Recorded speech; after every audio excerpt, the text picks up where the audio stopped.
আমি জীবনে অনেক বড় ড্রিমার ছিলাম, সেই কারণে আমি সাকসেসফুল। কিন্তু এইখানে প্রোগ্রাম দেখার পরেও যাদের জীবনে কোনো স্বপ্ন নেই, প্রদীপে কোনো তেলই নেই, তাতে আমি যতই দেশলাই মারি ও মরা মাল মরাই থাকবে। ও এখানে গিয়ে আবার একটা ইন্টারভিউতে যাবে যেখানে সে 15-20 হাজার টাকা পাবে, ঘষবে। কি ঘষবে দেখুন? সাকসেস অনেক লোকের পছন্দ নয়।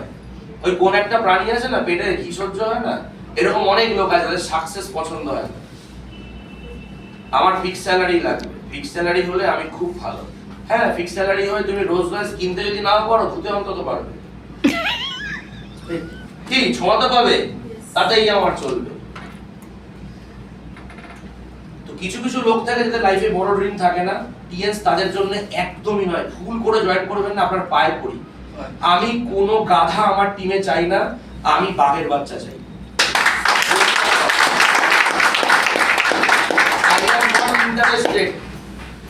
আপনার ফিক্স স্যালারি 1 লাখ টাকার যদি যোগ্যতা থাকে, আপনি 1 লাখ টাকার স্যালারি নিয়ে কাজ করুন। যদি 10 লাখ টাকা মাসে আর্ন করতে চান, সত্যজিৎ স্যারের কাছে আসুন, শেখাবেন কি করে 10 লাখ মাসে কামাতে হয়। তো আমার একটা কথা মাথায় ঢুকে গেছিল, পরিষ্কার কথা মাথায় ঢুকে গেছিল যে ভাই বিজনেস করেই কোটি কোটি টাকা কামানো যায়। আমি জব করে কিছু করতে পারবো না, জাস্ট সার্ভাইভাল হবে। ঠিক না ভুল? সবাই একমত আমার সাথে?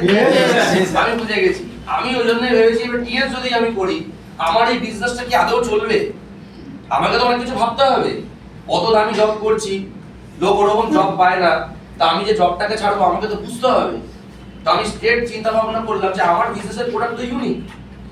গ্রিন থেরাপি কারোর কাছে নেই, ওয়ার্ল্ড ক্লাস ট্রিটমেন্ট পৃথিবীতে কারোর কাছে নেই। 228 খানা দেশের গভর্নমেন্ট মান্যতা দিয়েছে, রাষ্ট্রসংঘের 10,000 বৈজ্ঞানিক মান্যতা দিয়েছে, 4,250 প্লাস ন্যাশনাল ইন্টারন্যাশনাল অ্যাওয়ার্ড আছে। আমার বাবা মা মৃত্যুর মুখ থেকে বেঁচে এসেছে, প্রমাণ তো আমার নিজের ঘরে আছে। আমি তো থিওরিটিক্যাল নলেজে যাবো না, আমি তো রেজাল্ট দেখবো, আর রেজাল্ট তো কথা বলছে। তাহলে তো প্রোডাক্ট কাজ করে বলেই তো 4,000 ইন্টারন্যাশনাল ন্যাশনাল অ্যাওয়ার্ড পেয়েছে। Yes or no? Yes. Spot decision. ভাই এরকম প্রোডাক্ট নিয়ে যদি বিজনেস করি, আমার বিজনেসের প্রোডাক্ট যদি এমন হয় প্রত্যেকটা লোকের দরকার, আর আমাকে ছাড়া তাকে দেওয়ার কোনো লোক নেই। কেন কি টিএনস কোনো বিজ্ঞাপন দেয় না, আমরা অ্যাডভার্টাইজমেন্ট ট্যাক্স পে করি না, না আমরা পেপারে অ্যাড দিই, না আমরা মিডিয়ায় অ্যাড দিই। আজকের একটা শচীন তেন্ডুলকরকে দিয়ে একটা অ্যাড করানো যেতে পারে, কত পয়সা নেবে? ক টাকা নেবে শচীন তেন্ডুলকর? 2 কোটি টাকা নেবে। কোম্পানি হ্যাচু করলে 2 লক্ষ কোটি টাকা বেরিয়ে যায়। সেখানে 2 কোটি টাকা শচীন তেন্ডুলকরকে দিয়ে অ্যাড করাতে কি যায় আসে? But company advertisement tax pay করে না। আমাদের কাজ হচ্ছে মুখে মুখে প্রচার করা। আমি জানবো, আমার চেনা জানা সার্কেলকে আমি খবর দেবো, তবে তারা প্রোডাক্ট পাবে, নাহলে পাবে না। তাহলে আমার বিজনেসের প্রোডাক্ট যদি এমন হয় যেটা প্রত্যেকটা লোকের দরকার, এটা ছাড়া কারোর চলবে না, আর আমাকে ছাড়া তাকে দেওয়ার কোনো লোক নেই, তাহলে আমার বিজনেস ফাস্ট হবে না সুপার ফাস্ট হবে? সুপার ফাস্ট হবে।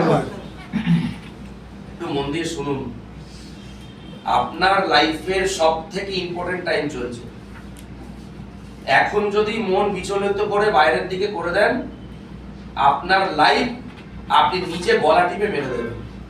যদি না আমি প্রমাণ করতে পেরেছি আমি আমার বাবার ছেলে না, আমি বলে দিচ্ছি কে মরেছে, কে বেঁচেছে, কোন গার্লফ্রেন্ড ফোন করেছে, বউ 200 বার ফোন করেছে, সব ভুলে যান এখন।